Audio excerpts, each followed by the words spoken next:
Students, आपण paper 1 मधला chapter 2 DC power supply पाहत आहोत। याच्यामध्ये आपण आतापर्यंत block diagram of DC power supply, त्यानंतर ट्रान्सफॉर्मर, आता रेक्टिफायर हा टॉपिक चालू केलेला आहे। त्या रेक्टिफायर टॉपिकमधला आपण पहिला टॉपिक हाफ वेव्ह रेक्टिफायर हा पाहून झालेला आहे। आता दुसरा जो टाईप आहे रेक्टिफायरचा, त्याचं नाव आहे centre tap full wave rectifier. आता हा जो काही centre tap full wave rectifier आहे हा आपल्याला आजच्या लेक्चरमध्ये पाहायचा आहे। तर याला सेंटर टॅप हा फुल वेव्ह रेक्टिफायरचा टाईप्स आहे, मात्र याला centre tap full wave rectifier असं का म्हणायचं हे समजून घ्या, ठीक आहे। फुल वेव्ह रेक्टिफायरचा हा पहिला टाईप आहे, त्याचं नाव आहे centre tap full wave rectifier. तर याला centre tap full wave rectifier असं का म्हणायचं, तर कारण याच्यामध्ये आपण एक वेगळ्या प्रकारचा ट्रान्सफॉर्मर वापरतो। त्याच्या सेकंडरी जी काय वाइंडिंग आहे त्या सेकंडरी वाइंडिंगला बघा इथे सी टर्मिनल जो दिसतोय तो टॅप केलेला आहे, म्हणजे एक्स्ट्रा टर्मिनल काढलेला आहे। फॉर एक्झाम्पल जर सांगायचं झालं, दुसऱ्या स्लाईडवर जाऊया आता आपण। ट्रान्सफॉर्मर जनरली या पद्धतीचा असतो, बरोबर। मी त्या दिवशी ट्रान्सफॉर्मर या टॉपिकमध्ये तुम्हाला सांगितलं होतं की ट्रान्सफॉर्मरचे वेगवेगळे प्रकार आहेत, जसं की सेंटर टॅप, त्याच्यानंतर सेंटर टॅप, त्याच्यानंतर स्टेप डाऊन ट्रान्सफॉर्मर, बरोबर। तर सेंटर टॅप ट्रान्सफॉर्मर म्हणजे काय, तर जी काही सेकंडरी वाइंडिंग असते ही झाली तुमची प्रायमरी वाइंडिंग आणि ही झाली तुमची सेकंडरी वाइंडिंग। तर ही सेकंडरी वाइंडिंग जी आहे त्या सेकंडरी वाइंडिंगमधून आपण टॅप काढतो, रिक्वायर्ड व्होल्टेज जे लागत असेल त्या पद्धतीने। म्हणजे फॉर एक्झाम्पल जर हा जो काही ट्रान्सफॉर्मर असेल तर हा ट्रान्सफॉर्मर तुमचा 9 व्होल्ट इतका आउटपुट देत असेल, 9 व्होल्ट इतका आउटपुट देत असेल, तर आपल्याला फॉर एक्झाम्पल अजून एक रिक्वायर्ड व्होल्टेज असेल, त्याला 5 व्होल्टची गरज असेल, तर तुम्ही वेगळा ट्रान्सफॉर्मर वापरणार का? नाही। तर आपण काय करणार, इथूनच मध्ये एखादा टॅप काढणार आणि रिक्वायर्ड व्होल्टेज जे आहे ते 5 व्होल्ट तिथून आपण टॅप काढणार आणि ते रिक्वायर्ड व्होल्टेजची गरज आपण पूर्ण करणार, बरोबर। आणि ते उरलेलं काय भेटेल तुम्हाला 4 व्होल्ट। अशा पद्धतीने म्हणजे ह्या दोन टर्मिनल्समध्ये जर वेगळ्या पेनने दाखवायचं झालं तर ह्या वरच्या दोन टर्मिनल्समध्ये, वरच्या आणि खालच्या, याच्यामध्ये तुम्हाला 9 व्होल्ट भेटेल। म्हणजे फॉर एक्झाम्पल जर सांगायचं झालं इथे ए टर्मिनल असेल, इथे बी टर्मिनल असेल, तर ए बी टर्मिनलमध्ये तुम्हाला 9 व्होल्ट मिळून जाईल। आणि इथे सी असेल तर ए सीमध्ये तुम्हाला काय भेटेल, 5 व्होल्ट भेटेल, आणि बी सीमध्ये तुम्हाला काय भेटेल, 4 व्होल्ट मिळेल। आलं लक्षात?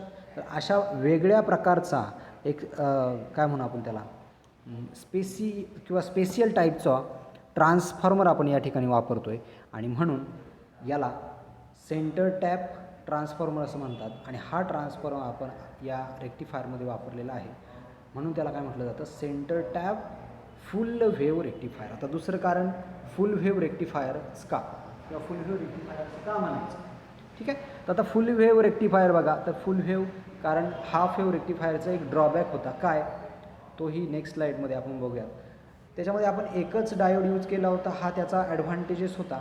मात्र हा जो काही डायोड आहे, एक डायोड वापरल्यामुळे त्या ठिकाणी आपण फक्त पॉझिटिव्ह जी हाफ सायकल होते, म्हणजे हा इनपुट वेव्हफॉर्म जी आहे ही या प्रकारे आहे, आणि आउटपुट वेव्हफॉर्म जे आहे या डायोडच्या ॲक्रॉस जर असं भेटत असेल, इनपुटला डायोडला असं भेटत होतं आणि आउटपुटला डायोड असा क्रिएट करत होता, फक्त काय करत होता, पॉझिटिव्ह हाफ सायकलचा आउटपुट देत होता, निगेटिव्ह हाफ सायकलला 0 आउटपुट देत होता, पुन्हा पॉझिटिव्ह हाफ सायकलला पॉझिटिव्ह आउटपुट देत होता, आणि निगेटिव्ह हाफ सायकल 0। म्हणजे त्याचं जे आउटपुट होतं ते कसं होतं, हाफ होतं, 50% होतं, इनपुटपेक्षा कसं होतं, 50% होतं, बरोबर। मात्र इथे हाफ वेव्ह आहे, आता ह्यालाच जर आपण निगेटिव्ह हाफ सायकलचं सुद्धा जर आउटपुट भेटलं असतं आपल्याला, तर आपण काय म्हटलं असतं, फुल वेव्ह। आलं का लक्षात? म्हणजे काय, तर तिथे आपल्याला प्रत्येक सायकलला, म्हणजे जी निगेटिव्ह सायकल तुमची काय होत होती, निगेटिव्ह सायकलचा लॉस होत होता, तो निगेटिव्ह सायकलचा लॉस आपण या ठिकाणी आपला काय होईल, भरून निघेल। आणि म्हणून तो ड्रॉबॅक भरण्यासाठी आपण फुल वेव्ह रेक्टिफायर वापरणार आहोत। फुल वेव्ह रेक्टिफायरची गरज काय आहे ते समजलं तुम्हाला, कारण इथं प्रॉपर आउटपुट येत नव्हतं, जे काही DC आउटपुट येत होतं ते कसं होत होतं, पुअर आउटपुट यायचं। हे जे काय आहे ते दिसतंय आता तुम्हाला, ते पुअर आउटपुट आहे DCचं। मग प्रॉपर आउटपुट भेटण्यासाठी आपल्याला काय करायला लागेल, तर फुल वेव्ह रेक्टिफायर वापरायला लागेल, ठीक आहे। आणि म्हणून तर आपण हा centre tap full wave rectifier वापरणार आहोत. समजलं सगळ्यांना? आता त्याच्या कन्स्ट्रक्शनकडे येऊया. कन्स्ट्रक्शनमध्ये काय सांगणार तुम्ही की डायग्रॅममध्ये दाखवल्याप्रमाणे ही जी काय डायग्रॅम दिसती आहे ती सेंटर टॅप फुल वेव्ह रेक्टिफायरची डायग्रॅम आहे. याच्यामध्ये तुम्ही एक स्पेशल टाईपचा ट्रान्सफॉर्मर वापरलेला आहे. त्याचं नाव काय आहे तर सेंटर टॅप फुल वेव्ह किंवा सेंटर टॅप ट्रान्सफॉर्मर. ठीक आहे, सेंटर टॅप ट्रान्सफॉर्मर या ठिकाणी आपल्याला गरजेचा असतो. ठीक आहे, सेंटर टॅप ट्रान्सफॉर्मर गरजेचा असतो. आता हा जो काही सेंटर टॅप ट्रान्सफॉर्मर याचा एक ड्रॉबॅक सांगायचा जर झाला तर हा जो काही सेंटर टॅपचा स्पेशल टाईपचा जो ट्रान्सफॉर्मर असतो हा मॅन्युफॅक्चर सहजासहजी कोणी करत नाही किंवा एखाद्या कंपनी केला तर त्याची किंमत आहे त्या ट्रान्सफॉर्मरपेक्षा थोडीशी वाढवून असते, म्हणजे कॉस्ट वाढते. हा त्याचा एक ड्रॉबॅक आहे. ठीक आहे, आपण त्या ड्रॉबॅक्स आणि ॲडव्हान्टेजेसबद्दल नंतर बोलूयात. पहिला कन्स्ट्रक्शनमध्ये सांगणार की डायग्रॅममध्ये दाखवल्याप्रमाणे सेंटर टॅप ट्रान्सफॉर्मर किंवा सेंटर टॅप फुल वेव्ह रेक्टिफायरची सर्किट डायग्रॅम आहे. याच्यामध्ये जो ट्रान्सफॉर्मर वापरलेला आहे तो सेंटर टॅप प्रकारचा आहे. त्याच्यानंतर याच्यामध्ये 2 डायोड वापरलेले आहे, डायोड D1 आणि डायोड D2. नंतर पुढे आहे लोड रेजिस्टन्स. लोड रेजिस्टन्सच्या अक्रॉस आपल्याला काय भेटतं आहे DC आउटपुट भेटत आहे. ठीक आहे, आणि सेंटर टॅप जो काढलेला आहे तो सेंटर टॅप टर्मिनल जो आहे तर त्याच्यामध्ये आपण असं म्हणूयात की फॉर एक्झाम्पल अज्युम करा ए टर्मिनल हा पॉझिटिव्ह आहे, बी टर्मिनल हा निगेटिव्ह आहे विथ रिस्पेक्ट टू सी. आता विथ रिस्पेक्ट टू सी याचा अर्थ काय तर ए टर्मिनल हा पॉझिटिव्ह असेल त्यावेळेस सी टर्मिनल हा त्या ए टर्मिनलसाठी निगेटिव्ह असेल. नीट समजून घ्या. समजा तुमचा ए टर्मिनल हा आत्ता काय आहे, आपण अज्युम केला ए टर्मिनल हा पॉझिटिव्ह आहे, बी टर्मिनल हा त्यावेळेस निगेटिव्हच असेल, बरोबर. विथ रिस्पेक्ट टू सी याचा अर्थ काय होतो तर ए टर्मिनलसाठी सी टर्मिनल हा निगेटिव्ह असतो आणि बी टर्मिनलसाठी सी टर्मिनल हा पॉझिटिव्ह असतो. समजलं आहे? म्हणून त्याला म्हटलेलं आहे विथ रिस्पेक्ट टू सी. इथपर्यंत बेसिक गोष्टी समजल्या. ह्या काय सांगितलं की याला 3 टर्मिनल्स आपण असं अज्युम केलेत, ए टर्मिनल बी टर्मिनल आणि with respect to A B terminals जे आहेत ते विथ रिस्पेक्ट टू कसे आहेत सी आहेत. विथ रिस्पेक्ट टू याचा अर्थ तुम्हाला समजला असेल. ए टर्मिनलसाठी सी टर्मिनल हा त्याच्यासारखा असेल, म्हणजे ए टर्मिनल जर पॉझिटिव्ह असेल तर सी टर्मिनल हा निगेटिव्ह असेल आणि बी टर्मिनल निगेटिव्ह असेल तर सी टर्मिनल हा पॉझिटिव्ह असेल. ठीक आहे, वर्किंगमध्ये गेल्यानंतर आपल्याला ती बेसिक गोष्ट समजले. कन्स्ट्रक्शनमध्ये काय सांगणार, डायग्रॅममध्ये दाखवल्याप्रमाणे सेंटर टॅप ट्रान्सफॉर्मरचं डायग्रॅम आहे, सर्किट डायग्रॅम आहे आणि त्याच्यामध्ये सेंटर टॅप ट्रान्सफॉर्मर हा स्पेशल टाईपचा ट्रान्सफॉर्मर वापरलेला असतो, म्हणून याला सेंटर टॅप रेक्टिफायर असंही म्हटलं जातं, फुल वेव्ह रेक्टिफायर असंही म्हटलं जातं. त्यानंतर फुल वेव्हसाठी आपण 2 डायोड यूज केलेले, D1 आणि D2 असे 2 डायोड यूज केलेले आहेत. त्यानंतर जो काही लोड रेजिस्टर आहे त्या लोड रेजिस्टर च्या ॲक्रॉस आपल्याला DC आउटपुट मिळतं. एवढं सगळं आपण काय सांगणार कन्स्ट्रक्शनमध्ये सांगणार. आणि ही टर्मिनल्सबद्दल सांगणार की टर्मिनल्स ट्रान्सफॉर्मरमध्ये दाखवल्याप्रमाणे ए टर्मिनल आणि बी टर्मिनल हे दोन्ही terminals with respect to C work करतात. समजले सगळ्यांना? त्याच्यानंतर त्याचं वर्किंग. आता आपण त्याच्या वर्किंगकडे येऊया. ठीक आहे, आता वर्किंगमध्ये आपल्याला 2 केस पाहायला लागतील. कसं 2 केस का तर त्यासाठी अगोदर इनपुटची वेव्हफॉर्म आपण काढून घेऊयात. इथे बाजूला इथे मी इनपुटची वेव्हफॉर्म काढलेली आहे, प्रॉपर काढतो.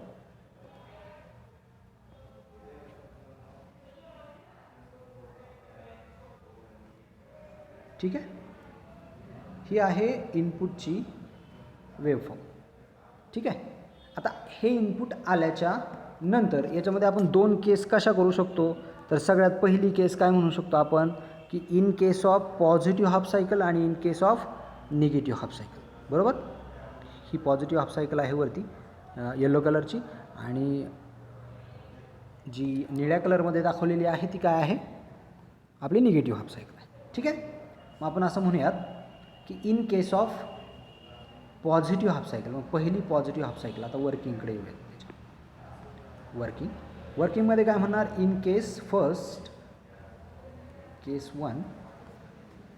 1मध्ये काय इन पॉझिटिव्ह हाफ सायकल. आता पॉझिटिव्ह हाफ सायकलमध्ये काय काय होते बघा, ते हायलाइटेड पॉईंट्स मी नंतर लिहितो. In positive half cycle suppose A terminal is positive, B terminal is negative with respect to C. याचा अर्थ ए साठी तो काय असेल मायनस असेल आणि बी साठी तो काय असेल प्लस असेल. ठीक आहे. मग ए टर्मिनल जर पॉझिटिव्ह असेल, बी टर्मिनल जर निगेटिव्ह असेल विथ रिस्पेक्ट टू सी, तर डायोड D1 आणि D2मध्ये काय होतं आहे बघा. तर डायोड डीमधून बघा हा फॉरवर्ड बायस ॲनोडला भेटतो आहे प्लस टर्मिनल, आणि निगेटिव्ह टर्मिनल जो आहे तो या पद्धतीने सी टर्मिनलकडनं इथून असा RL थ्रू निगेटिव्ह टर्मिनल आपल्याला कॅथॉडपर्यंत जाईल. बरोबर. आणि आपल्याला जो काही D1 डायोड जो आहे तो काय होईल आता फॉरवर्ड बायर्समध्ये जाईल. मी लिहून घेतो खाली. D1 डायोड काय झाला, D1 फॉरवर्ड बायस. बरोबर. तो काय झाला, तो फॉरवर्ड बायसमध्ये गेला. It act as a close switch. तो क्लोज स्विच म्हणून ॲक्ट होईल. बरोबर. हा काय झाला, क्लोज स्विच म्हणून ॲक्ट झाला. त्याच्यानंतर डायोड D2 काय होतो आहे, तर डायोड D2च्या ॲनोडला बघा बी टर्मिनल हे आहे आणि बी टर्मिनल या ठिकाणी तुमचं डायोडला जातं आहे. तर इथे तुमचा ॲनोडला निगेटिव्ह सप्लाय मिळाल्यामुळं हा जो काही डायोड D2 आहे तो काय होईल, इट ॲक्ट ॲज अ किंवा it goes to reverse bias. It act as a open switch. तो ओपन स्विच म्हणून वर्क करेल आणि तो कसा आहे रिव्हर्स बायसमध्ये. मी लिहून घेतो. D2 कसा होईल, रिव्हर्स बायस. बरोबर. हा काय झाला, क्लोज स्विच म्हणून ॲक्ट झाला आणि हा ओपन स्विच म्हणून ॲक्ट झाला. मग आता करंट कसा फ्लो होईल बघा. ठीक आहे. D2 हा झाला रिव्हर्स बायस आणि D1 हा झाला फॉरवर्ड बायस. फॉरवर्ड बायसमुळे झाल्यामध्ये मी आता येलो कलरच्या पेनने दाखवतो तुम्हाला करंट कसा फ्लो होतो. तर करंट कसा फ्लो होतो, तर पॉझिटिव्ह टर्मिनल आहे ए, म्हणजे एकडनं करंट फ्लो व्हायला सुरुवात होईल. एमधून करंट जाईल, D1मधून करंट फ्लो होईल. इथून इकडे खाली येणार नाही. इकडे जर आला तर काय होतं बघा, डायोड तुमचं काय ओपन स्विच आहे, म्हणजे इकडे खाली काही करंट येणार नाही. करंट कुठं जाईल, इथून RL थ्रू कुठं जाईल, टर्मिनल सीमध्ये जाईल. आपला करंट हा जो आहे तो RLमधून आता काय झाला तुमचा फ्लो झाला. RLमधून करंट फ्लो झाला म्हणजेच काय, रेजिस्टर आहे, करंट फ्लो झाला, आउटपुट व्होल्टेज क्रिएट होणार आहे. ठीक आहे. मी करंटची डायरेक्शन पुसून घेतो. आता आपल्याला कळले करंट कसा फ्लो झाला आहे आणि इकडे आउटपुट क्रिएट करून घेतो. या ठिकाणी तुमचं जे काही पॉझिटिव्ह हाफ सायकल होती त्या ठिकाणी तुम्हाला अशा पद्धतीचं आउटपुट आत्ता आलेलं आहे. कारण का, आउटपुट म्हणजे काय, तर RL थ्रूच्या ॲक्रॉस काय आउटपुट आहे. RLमधून करंट फ्लो होतो आहे. RLमधून करंट फ्लो झाला की तिथे काय होईल, आउटपुट व्होल्टेज क्रिएट होईल. ते अशा पद्धतीचं असेल. समजलं आहे सगळ्यांना. ठीक आहे. आता इन केस सेकंड केसमध्ये काय होते त्याच्या अगोदर मला सगळं हे रफ करून घेऊ द्यात, पुसून घेऊयात. ठीक आहे. सेकंड केसमध्ये काय होतं आहे बघा, इन निगेटिव्ह हाफ सायकलमध्ये काय होतं आहे. ठीक आहे. पेन चेंज करू द्यात.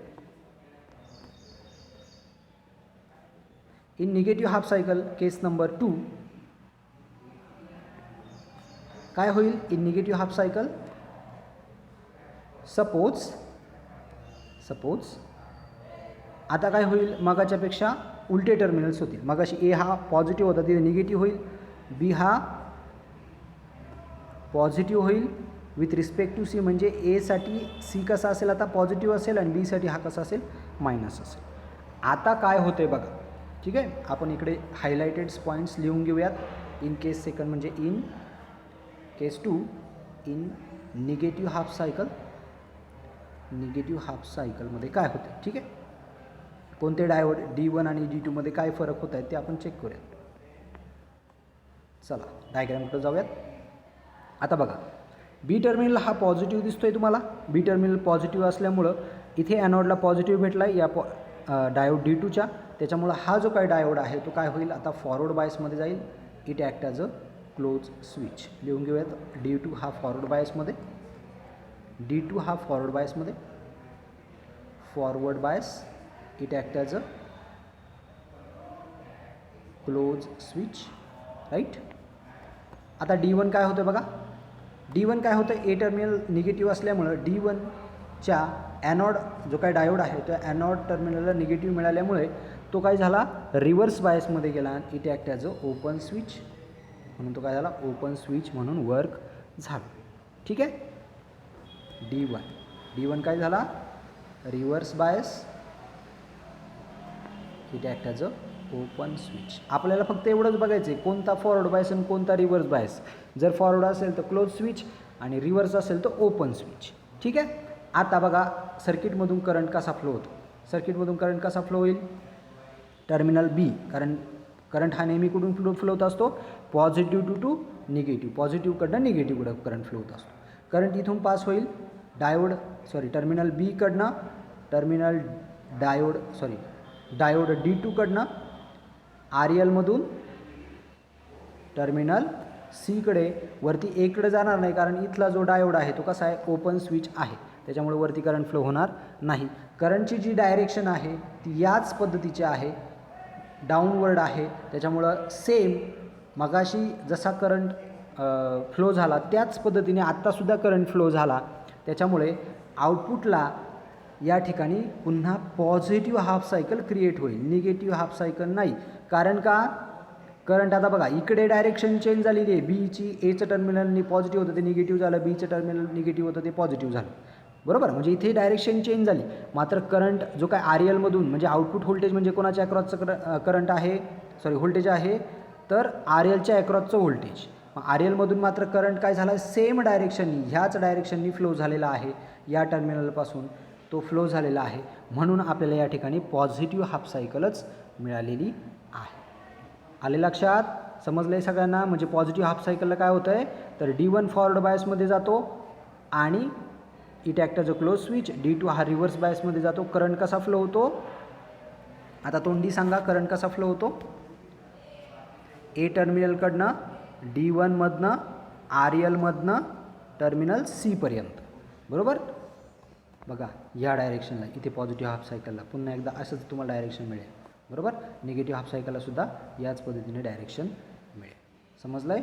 अशा पद्धतीने तुमचं जे काही आउटपुट आहे हे इनपुट होतं AC, आउटपुट तयार झालं DC, म्हणजे काय, बाय डायरेक्शनलचं युनिडायरेक्शनलमध्ये कन्व्हर्जन झालं, म्हणजे AC इंटू DC आपलं कन्व्हर्जन झालेलं आहे. ते सुद्धा फुल वेव्ह, म्हणजे काय, हाफ वेव्हला या ठिकाणी निगेटिव्ह हाफ सायकललाच ॲन्सर 0 भेटत होतं, इथं सुद्धा ॲन्सर 0 भेटत, ॲन्सर म्हणजे आउटपुट 0 भेटत होतं. मात्र इथे कसं भेटतं आहे, आउटपुट तुम्हाला या ठिकाणी पण भेटलं आणि या ठिकाणी पण भेटलेलं आहे.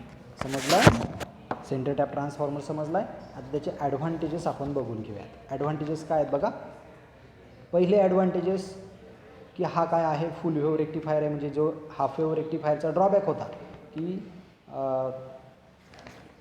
आउटपुट जे आहे लॉस होतो आउटपुटचा, तर या ठिकाणी मात्र आउटपुटचा लॉस होत नाही. आपण नेक्स्ट स्लाईड घेऊयात.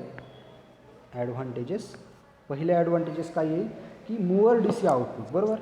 आउटपुट कसं भेटतं आहे, मूवर DC आउटपुट भेटतं आहे कोणापेक्षा, more than half wave rectifier. Half wave रेक्टिफायरपेक्षा काय भेटतं आहे आता आपल्याला, हाफ वेव्ह रेक्टिफायर, बरोबर. समजून घ्या, हाफ वेव्ह रेक्टिफायरपेक्षा मूवर आउटपुट भेटते. ठीक आहे, हे झालं पहिलं ॲडव्हान्टेजेस. दुसरा ॲडव्हान्टेजेस काय, तर रिपल ज्या होत्या, रिपल्स कमी झालेल्या आहेत या ठिकाणी, बरोबर. त्याच्यानंतर तिसरा ॲडव्हान्टेजेस काय सांगाल की ओनली 2 डायोड्स. या ठिकाणी तिथे आपण एक डायोड वापरत होतो, इकडे मात्र आपण काय वापरतो आहे, तर 2 डायोड यूज करत आहोत. ठीक आहे, हे झाले त्याचे 3 ॲडव्हान्टेजेस. आता आपल्याला डिसॲडव्हान्टेजेस बघायचे.